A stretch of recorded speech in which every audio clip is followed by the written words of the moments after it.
and I feel like a different person every month. Honestly, every week. Yeah, every day. Every single day I wake up and I have a small identity crisis. Literally. Yeah, literally. If I do like my makeup a bit differently, I'm like, wait a sec. What? Who is that? Imposter.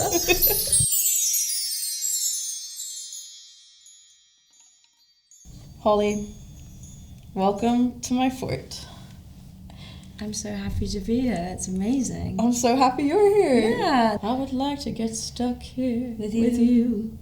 There's Exactly. something in that. There's something. There's a song in that. Mm. Hey, write that down. Right. That. I suppose the real question for me that I'd like to start our wonderful talk about is, you have so many accolades. You have so many. Oh, thank you. You do. You have so many accolades. Like, are you someone who like pauses and reflects that actually you do have quite a few accolades to your name, or are you someone who, or is it just like too go?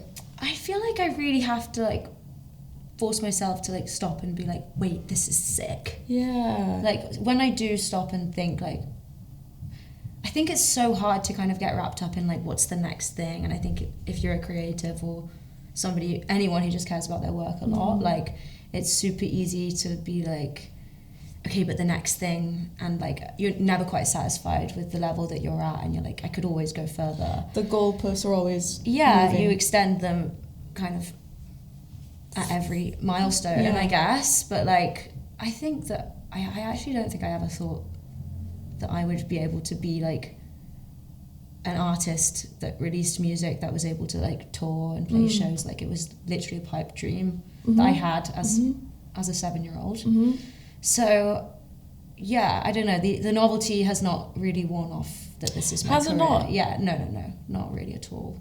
But I do have to stop and remind myself, like, hey, chill out, girl. Like, this is so sick. Yeah. You've already, like, way surpassed your 11-year-old self dreams. Yeah. And when you first started music, like, what was the reason? Like what made you want to become a musician? Like, what made you want to have that as a career? Or did you ever think it could be a career? I never, like, thought about it too hard. It was just something that I loved to do as a kid. And of course, like, my parents had an amazing kind of music taste, and we were just kind of surrounded by music from, since I was born, really. Just, like, a lot of music going on in the house and in the car, and my mum's quite musical, and she had a piano at home. So I would kind of come home from school and lock myself in the room with the piano, and I would just go for hours and just bash about and write really rubbish songs. They were really rubbish. And I found, like, recently we've been, like, packing away, or we've been moving house, and I rediscovered, like, so many of my old notebooks. Oh my god. Like diaries or like songbooks. Like, we never really threw much away. We just kind of just hoarded more and more stuff. So I rediscovered, like, all of these old songbooks that I would never ever want to show anyone. Just like the most hilarious lyrics. But I think it's just always been my way of processing stuff, and I like turning confusing feelings into, like, a concise song that's, like, sounds pretty. I don't know, it's a really nice kind of form of therapy. And it's terrifying putting music out, though. I feel like when it comes, I don't really think about the release of the song until it's happening. Really? Yeah, I don't really think that anyone else is going to ever hear it. That's so interesting. One thing I'm really interested in, like, artists in general, is that kind of, like, not breakthrough moment, but, like, that kind of, like, watershed moment where everything starts to click into place and you kind of start to feel, like, the magic of your efforts paying off a little bit. When was that moment where you were like, oh, okay, this could be a thing?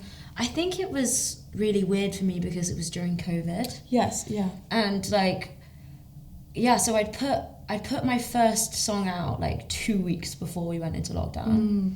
And I was like, oh, so it's doing all right. I think people like it. And it was strange because I just remember the only evidence of anything happening was just kind of on my phone, like just stats and, like, streaming numbers and, like, comments from random strangers, and I'd never obviously had any of that before because it was my first song. And I was kind of like, great, yeah, I think this is going well. But I think the weird part came when we were able to like go out and play shows, because suddenly I feel like I skipped the time, because we were in lockdown for like 2 to 3 years before I could play shows. Maybe that's an exaggeration, but like 2 years for sure before I could play shows, I think. And suddenly I was like, oh my god, suddenly you're in the room with people. Yeah, random people. This has never happened to me before. Like a full room full of people. I'd like to talk about the past couple of years. All right. We can talk about the past couple of years. It's not, you didn't take a break. That's not right to say. Is it right to say? I feel like it was just a change of pace. Yeah, okay. Yeah, this is true, because you were, like I said earlier, the accolades you've accumulated in such a short amount of time. I feel like some time off was like warranted, you know? Yeah. I mean, like, I needed to have some time off. I feel like I needed to write an album. You needed to write. Like, where's the album? And I was like, I've been playing so many shows. I don't have time to write an album. I haven't. What do you want from me? Yeah, I haven't lived. I don't know what's what. I don't know what's up or what's down. I'm in Australia. Help. That exact thing. I had that feeling. And yeah, I've been doing quite a lot, I guess, but very, very different from being on tour. I love being on tour, and I just kind of knew that I needed to get home and focus on myself a bit more and rediscover who I was. Yeah. I had a lot of stuff going on, like my parents were moving and we needed to go back home to the Midlands to kind of help them sort through like 25 years worth of stuff. Am I right in thinking like this house is like quite significant to you? I think so. Yeah. I feel like I've made such a big deal about my about childhood home. Just a little bit. Oh, so me. I might have mentioned it. I might have mentioned it before a couple times. But yeah, this house was like iconic and a very niche vibe, like a very niche vibe indeed. It's just like this. It was just this big house in the middle of nowhere, and it was kind of like it gradually kind of became more and more decrepit and just bits kind of fell off. I remember one time I knocked a wall. Yeah.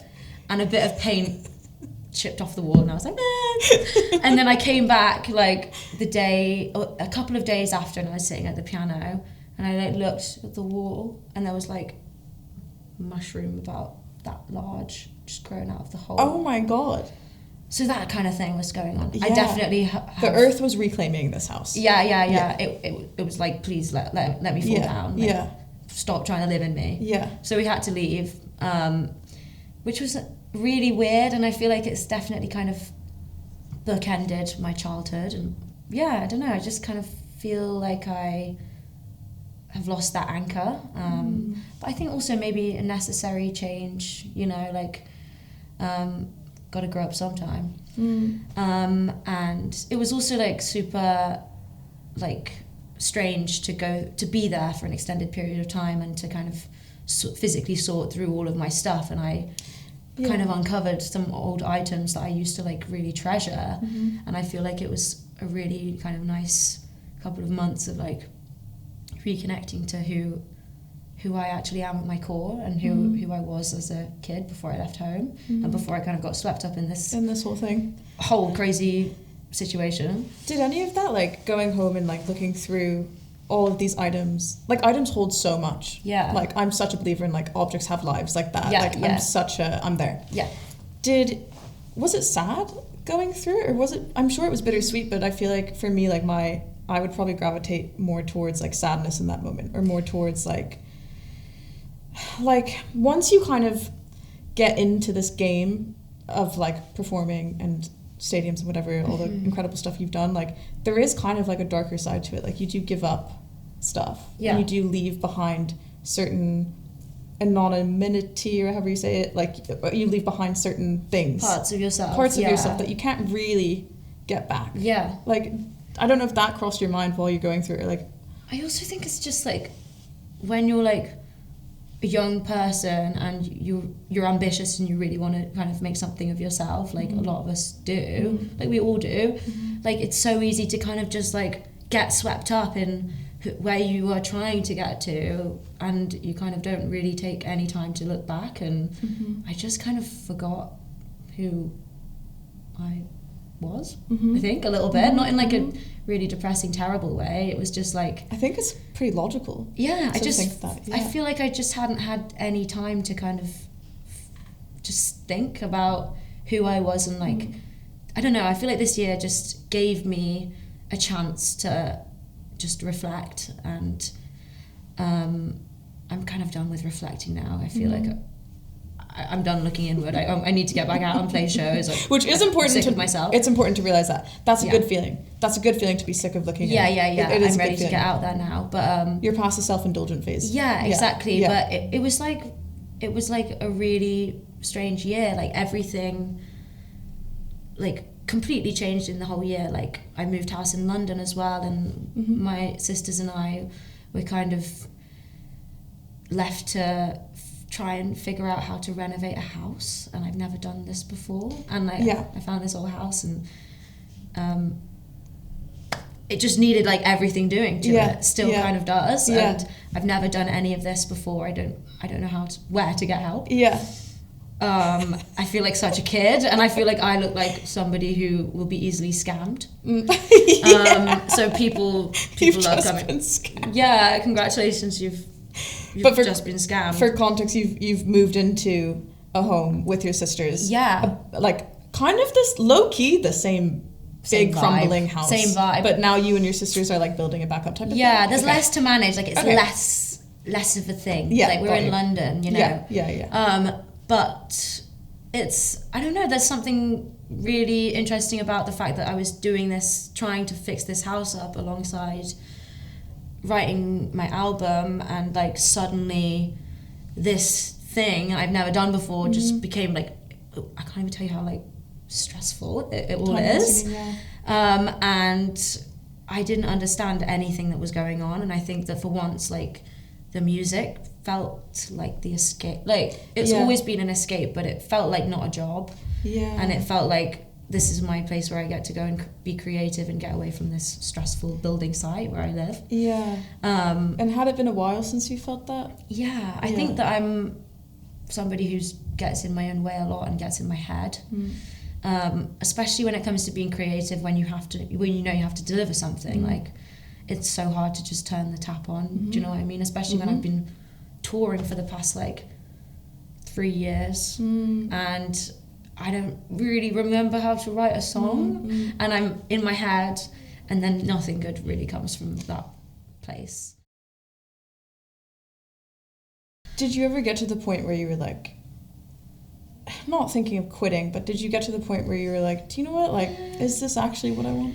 I think I teeter on, I go back to that thought. It's nice to know that I could, but I obviously like deep down, like I like love doing this. It's so fun, and like I think that the positives massively outweigh kind of the slightly stressful times.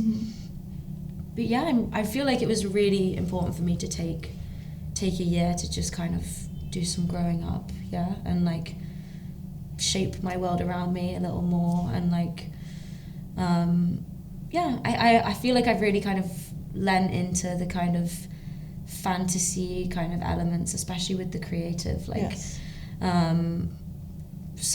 I guess a lot of it was kind of inspired by some of these old items that I found back at home, and just some of the memories that they kind of brought back to me, and old books. I remember being a kid and getting a book of the Brothers Grimm fairy tales for Christmas one year, and just being like, I'm obsessed with this.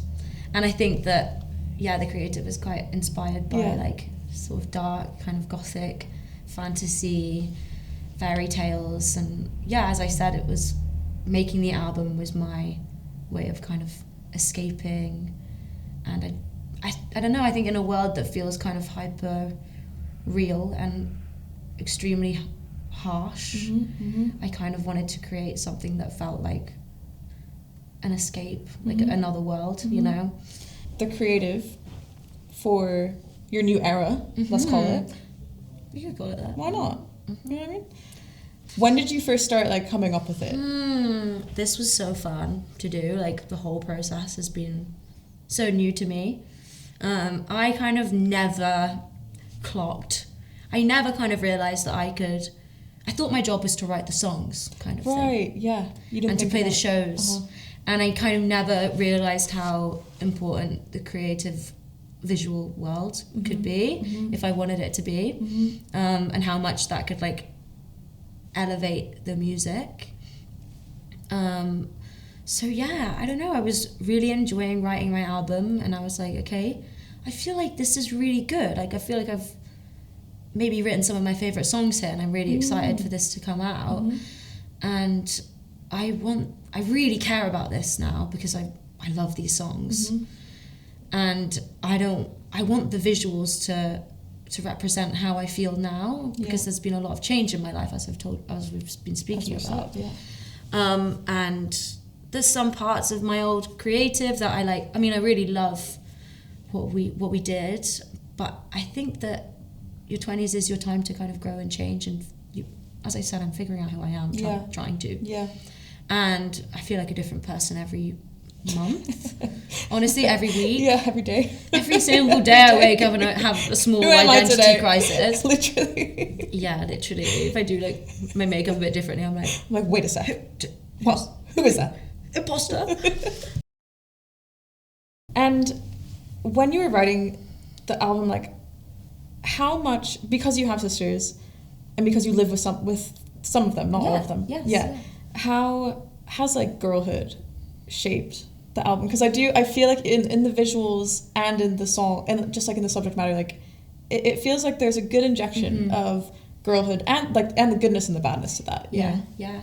I mean, I love being a girl so much. I feel like I've grown up around so many amazing women. To be honest, like apart from my dad and like my cousins, like I didn't really know any boys until I started working with my manager when I was like 17.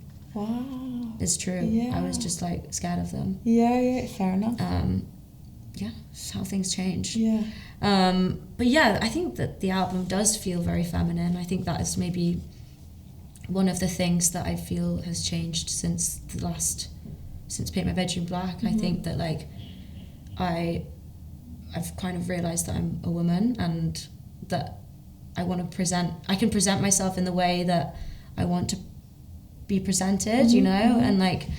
There's actually one lyric in the song Lacey. Lucy, sorry. Lacey's cool though. Lacey would be I'll cool. take that. That's an Olivia Rodrigo That's an Olivia song, which I love. Love that song. Also a great song. But there's one lyric, it's like... Anywhere you go, there is a chorus of angels following close. And then it goes, Lucy, don't you know, behind every rain cloud, there is a promise that flowers will grow. Yes. The amount of times I've listened to that song, unhealthy. Oh my gosh. I'm like paying your rent with how much I've listened to that. Well, thanks, song. girl. I need that money. Give it. I appreciate that.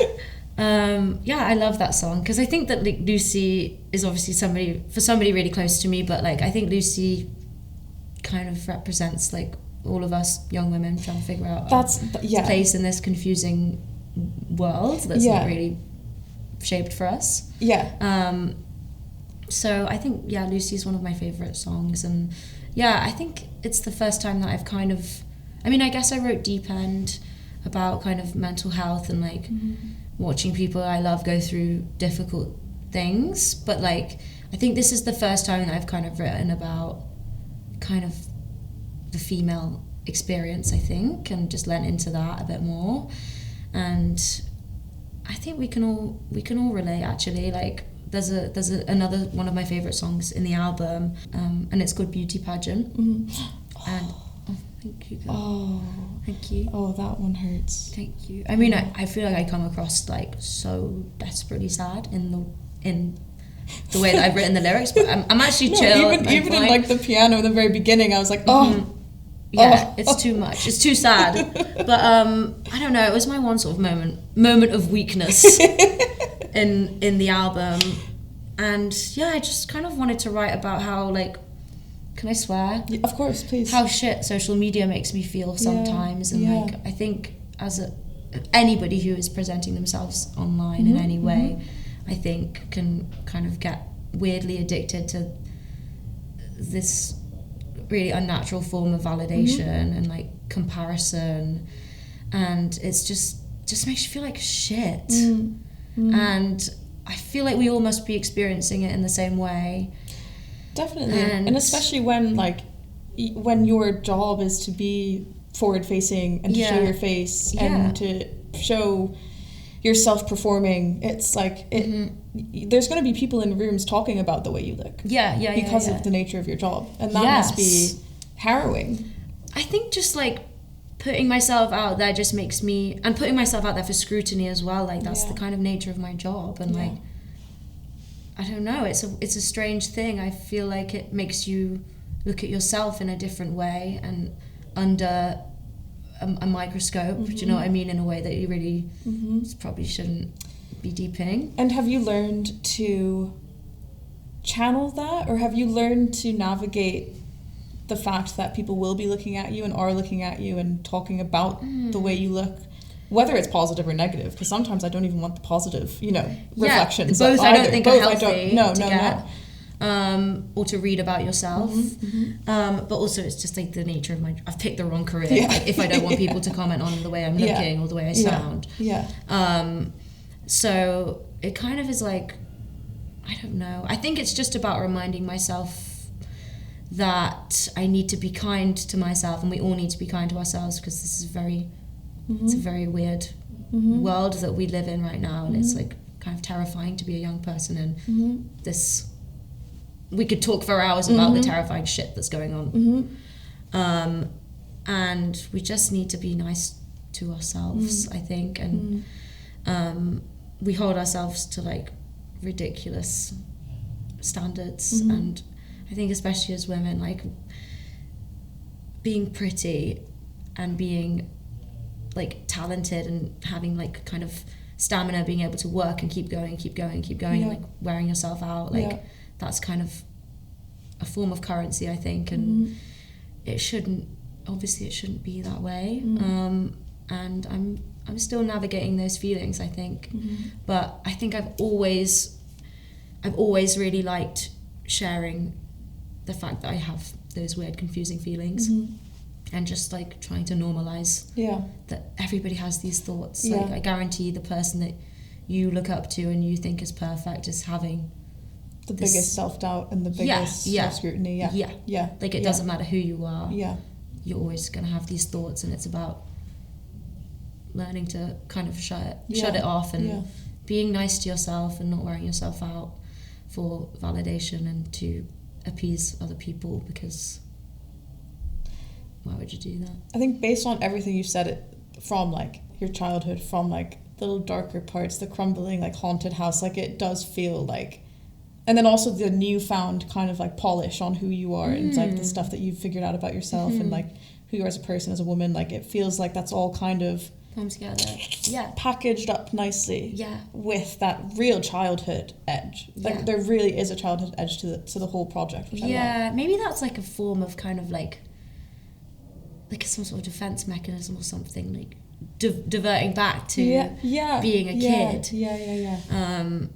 Because I don't want to grow up. A tale as old as time. Tale as old as time. Peter Pan who? Peter Pan who? Alice in Wonderland who? I'm there. Everyone who? In this fort who? In this fort you? Me? Who, always. Me? Us? Always us. Well, Holly, I think that just about does it for me. I think that just about says it all, doesn't it? Just about says it. My hand is like 3 times the size of yours. Is it? Yeah, I can like feel. Really dry. We had this conversation about dry hands. I showed you. Don't look too close. Don't look too close. Burrow away. Don't look at them. Anyway, that was really fun. And that's it.